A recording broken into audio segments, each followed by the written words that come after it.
Welcome back, everyone. We are now going to start the second portion of this lesson. We still have the same learning target. I can perform operations, addition, subtraction, multiplication, and division on rational numbers, including fractions. And fractions will be our focus for this second portion of our lesson. Before we get started, we want to talk about the different pieces of a fraction. We know by now that the top number is your numerator, and the bottom number is your denominator.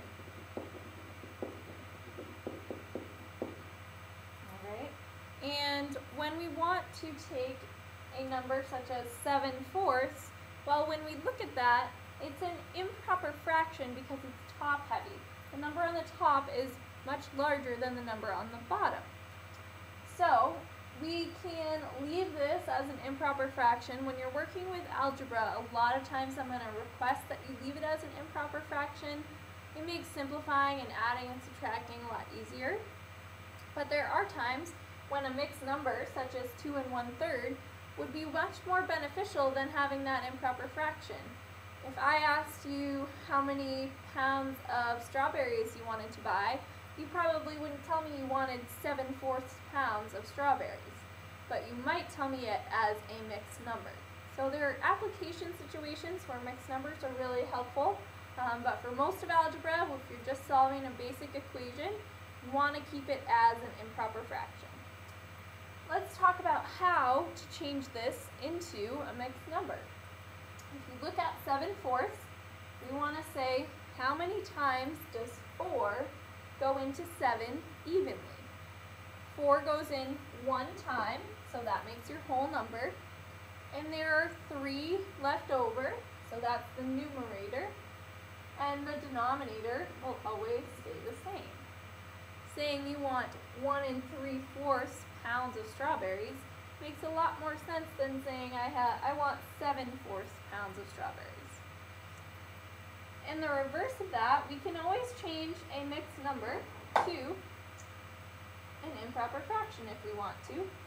When we do this, we take the denominator, 3, times the whole number, 2, and add the numerator. So denominator times whole number plus the numerator. And again, your denominator stays the same, so it's all over 3. 3 times 2 is 6, plus 1 is 7/3. You can always ask yourself, does this make sense? 3 goes into 7 twice. That gives me 6, and there would be 1 left over to make 7. So 2 and 1/3 is the same as 7/3. We can always go back and forth between the two. Again, this is what I want to see if you were solving an equation.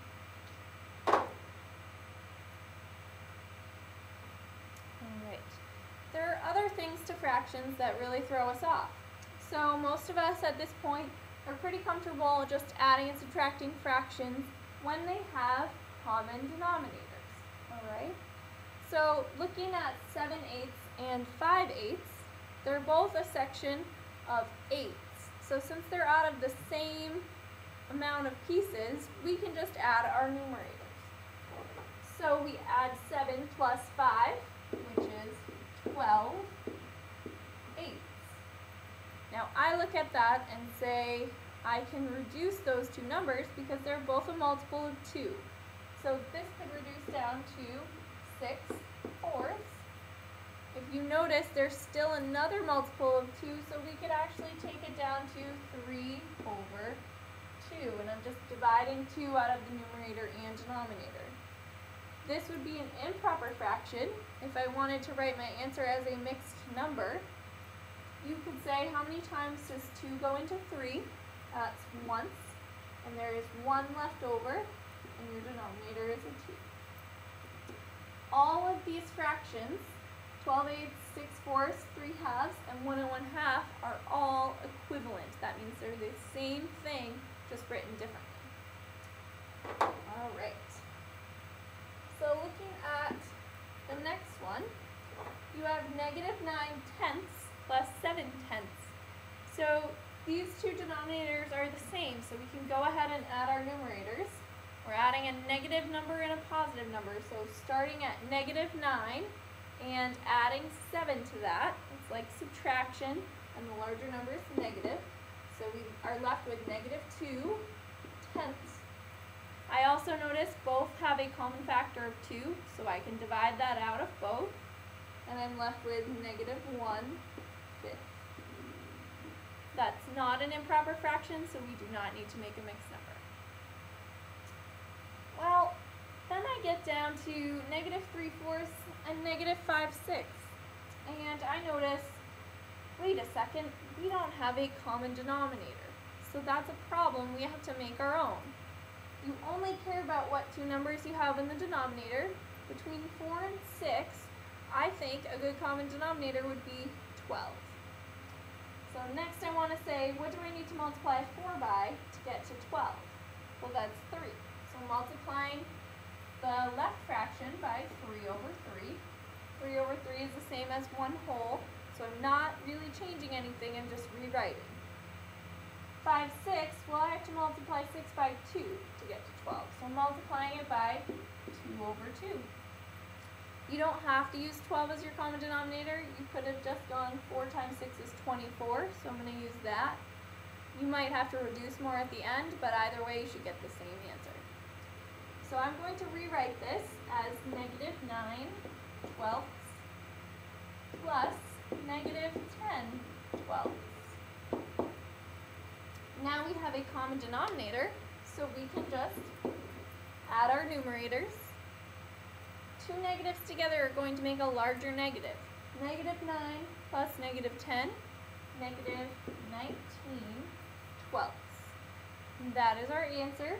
We could also make it into an improper fraction, it is an improper fraction. We could make it into a mixed number if we want. 12 goes into 19 once, and that's negative, with the negative out front, with 7/12 left over. Excuse me. Right. Next, we want to look at what happens if we have, well, let's say 2/7 minus negative 3. The first thing I think, two negatives together, a double negative makes a positive. So minus and negative, I'm rewriting as a plus sign, or just plus. Then I can't really just add 2/7 and 3. I can say this is 3 and 2/7, or I can change 3 into a fraction. So 3 is the same as 3/1. Now I need to create a common denominator. Well, 7 and 1 both go into 7. So this 2/7 I don't have to touch. I can leave that alone. 3/1, I'm going to multiply by 7/7 to create a denominator of 7 on the right. So 2/7, and it is now plus 21/7 is equal to 23/7, which would be the same as 3 and 2/7. Either way you would like to do that, it's fine. For most of the time, I do want to see just improper fractions. I do not need mixed numbers. Alright, and finally, let's look at this one. So, negative 5/4 minus 8/3. Again, we need a common denominator. I'm thinking 12 again, because 4 times 3 gives me 12. So I need to multiply the left fraction by 3/3 and the right fraction by 4/4. These are both 1, so we're not changing our problem, we're just making it look different. Now I need to rewrite so that I can subtract these two. So we have negative 15/12 on the left minus 32/12 on the right. Since we now have a common denominator, I know my final answer will be over 12. I'm not really going to think about this as subtraction. I'm just going to say they're both negatives, so I want a larger negative. Minus is the same thing as plus a negative. So negative 15 minus 32, negative answer. 15 and 32 together gives me 47. So here we have negative 47 twelfths. You can leave our answer as an improper fraction. That is perfectly fine. All right. And lastly, we want to talk about multiplying and dividing rational numbers. So when I think about multiplying, there are a few rules with your signs when you get into the negatives. If your signs are the same, then your answer is always positive, whether you be multiplying or dividing. So a negative times a negative is always a positive. A negative divided by a negative is always a positive. A positive times a positive is positive. That should make sense. And a positive divided by a positive is positive. So let's say you want to multiply negative 8 times negative 4. Your answer will then be positive 32. Negative times a negative is always positive. If you have positive 8 times 4, your answer is also positive 32. If you divide 32 by negative 32 by negative 4, you get a positive 8. If you divide positive 32 by positive 4, you also get a positive 8. So, same sign, your answer should be positive when you're multiplying and dividing. These rules are not the same for adding and subtracting. When you have opposite signs, your answers should always come out to be negative. So, negative 8 times 4 is going to give you negative 32. That's the same as having positive 8 times negative 4. Either way, one's positive and one's negative, your answer should be negative. We also get the same results when dividing. Negative 32 divided by a positive 4 gives me a negative 8 as my answer. Similarly, 32 divided by negative 4 would give me negative 8 as well. Using what we just discussed about multiplying and dividing with different signs, please take a couple of minutes and pause the video and try the 8 problems on your screen. Write them down in your notebook. Do not use a calculator, and we will go over them in just a minute. So starting with the first one, negative 8 times negative 7. Since it's two negatives, you end up with a positive answer. 8 times 7 is 56. I'm also not going to be easy on you. If you don't know your times tables, you got to start memorizing those. Super important. Positive 9 times positive 4, both positive, get a positive answer of 36. Opposite signs are negative when multiplying. So negative 6 times positive 2 is negative 12. Positive 3 times negative 12 is negative 36. Same rules hold true when dividing.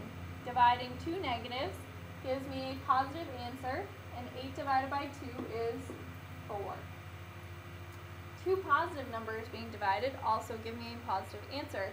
25 divided by 5 is 5. Negative 5 divided by 3. Well, I know my answer is negative, but does 3 go into 5 evenly? No. So if that happens, we're just going to leave it as a fraction, 5/3. You can make this into a mixed number if you'd like to. 3 goes into 5 once, and you have 2/3 left over. Finally, 6 divided by negative 3 gives me a negative answer, and 6 divided by 3 is 2.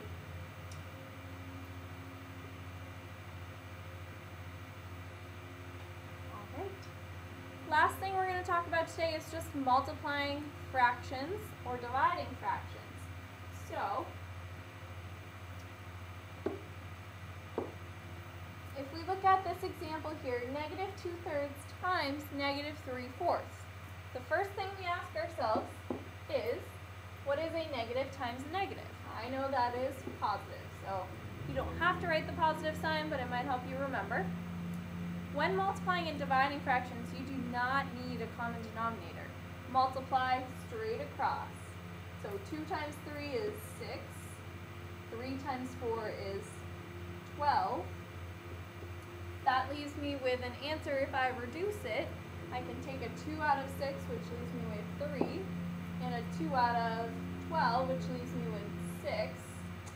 Or I can take out even more. I can take out 3 out of both of those, and I'm left with 1/2. You could have noticed in the beginning that 6 is half of 12, so you could have taken a 6 out of both and gotten the 1/2 faster. Another way to solve this is to do what they call cross-reducing. So 2/3 times 3/4. We already know the negative times negative is going to make a positive. But if I look at the numbers that are diagonal from each other, 3 and 3, well, those both have a common factor of 3. So 3 goes into 3 one time, 3 goes into 3 one time. 2 and 4 have a common factor of 2. 2 goes into 2 one time, 2 goes into 4 twice. Now we use 1 over 1 and 1 over 2, multiply that together to get our answer. -1 times -1 is +1. 1 times 2 is 2. Either way, 1/2 is your result. Finally, we want to look at what happens if you are dividing by a fraction. Looking at this, you never really say, oh, 8 divided by 3, what's that going to give me? Since it's not even, you have to come up with another fraction. So instead of dividing, we change it to multiplication. So when dividing by a fraction,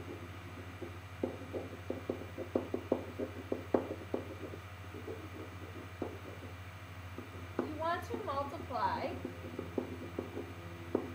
by the reciprocal.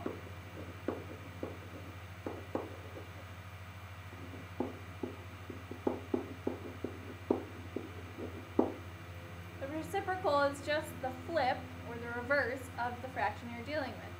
So the reciprocal of -1 over 3 would be -3 over 1.